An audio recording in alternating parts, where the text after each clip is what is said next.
let's start with what time is as we experience it ourselves personally, subjectively.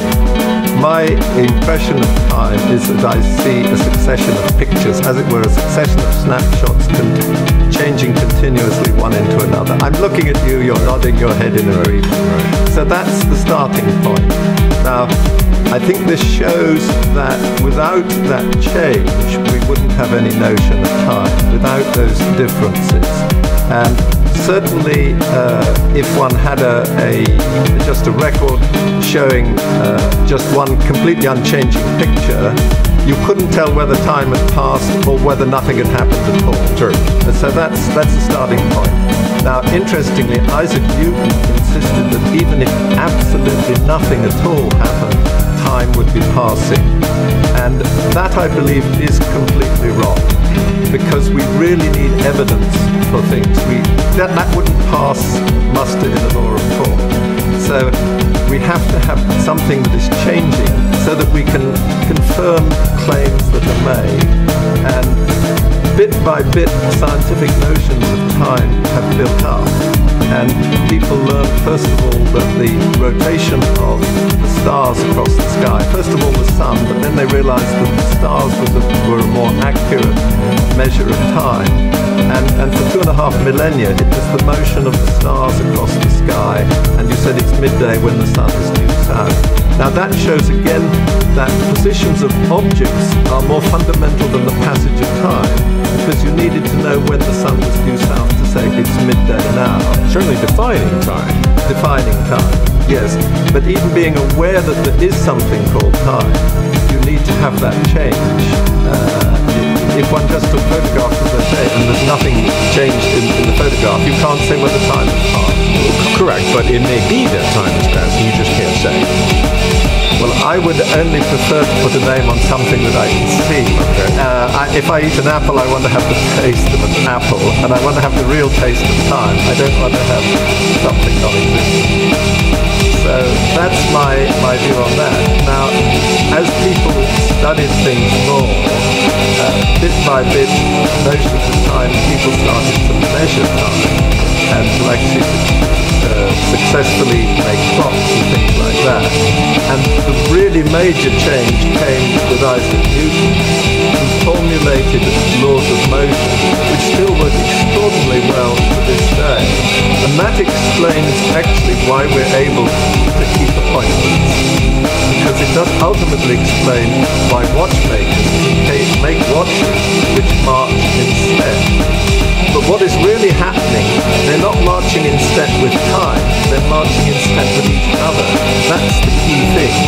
And Newton's laws of motion, you can rewrite them so that there's no invisible river of time flowing away like that. All that they really establish is how the reading on my watch is related to the reading on your watch. And as long as those march in step, that's fine, that's all we need. That is really what timekeeping is about, and what time is for practical purposes. And if anyone can tell me any more about time than that, at least at the level of our practical experience, using even our very accurate watches, well, let me know. Okay, so you have two watches, and they're both going through successive snapshots, and if the snapshots are coordinated, and then we each have a common sense of what time is. And if we didn't have that, then we wouldn't have a sense of time. Yes, and this was the fantastic discovery that Newton made, that he, utterly simple laws he was able to formulate, which capture that perfectly. He confused the issue, I believe, by saying that in addition to these correlations between the watches, there is this mysterious invisible time. But this is also very deep rooted in psychology. People have this impression that, and I do too, everybody, that time is going forward. It's a very deep psychological experience. Okay, take it forward from Newton, then what? Then there were various refinements on there. Einstein comes along. He then showed that the idea of absolute simultaneity, that there's the same now everywhere in the universe, is very difficult to maintain when you take into account things that are moving fast close to the speed of light.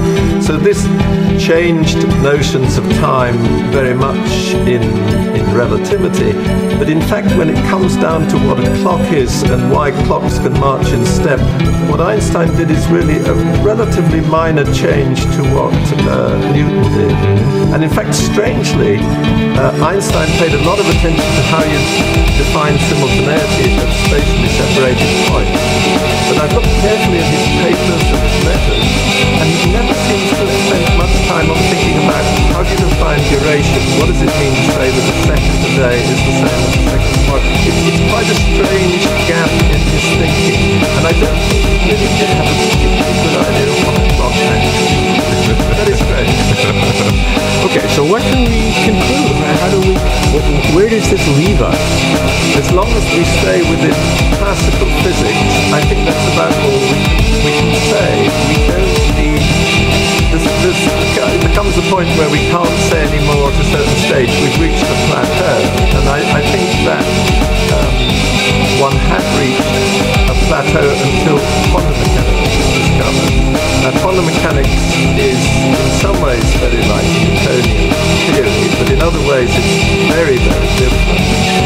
And in quantum mechanics you have atoms which behave in an extraordinarily regular way. So instead of basing clocks on things like my oscillator here in my wristwatch, or the good old rotation of the stars across the sky, they then were able to use these atomic clocks, which, by the way, are immensely complicated things. These clocks, I've been having a debate with someone who claims to have the second most accurate clock in the world in his laboratory, and I'm challenging him to say, what is exactly a clock? He says it's just one atom which is vibrating there. I say that's nonsense, because you've left out the clock face. You can't read my watch. It's got to have the hands on the clock to read it, and that's just as true for an atomic clock. And the more accurate you want that clock to be so that it marches in step with other clocks better and better,